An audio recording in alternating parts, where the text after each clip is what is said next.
Greetings, programs.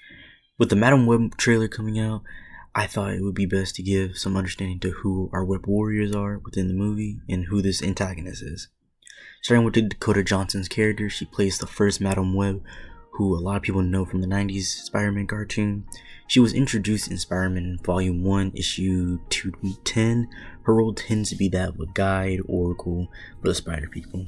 She has shown to be able to see possible futures and use that to guide others. Next, Sydney Sweeney is playing Julia Carpenter, who started out as Spider-Woman, showing up in 1984 Secret Wars, Issue 6, but doesn't have a full appearance till the next issue.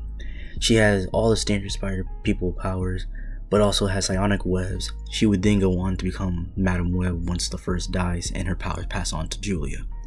Maddie Franklin and Anya Corazon are Spider-Woman and Aranya. They're being played by Celeste O'Connor and Isabel Merced. Maddie Franklin had a full appearance in Amazing Spider-Man 441, where she was part of a ritual where 3 of the 5 people would gain gifts.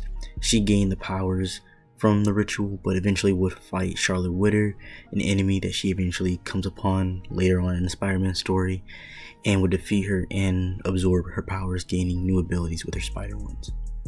Anya first showed up in the 2004's Amazing Fantasy.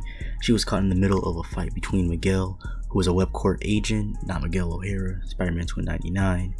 The WebCorp agency is the Spider Society that supports Spider-Man and the Spider People, and the Sisterhood of Wasp is the enemy that they were fighting. She ended up getting stabbed so that Miguel would have to do magic to save her, but in doing so, she would end up awakening spider abilities and start sporting a tattoo that is the marking of the hunters for the Spider Society.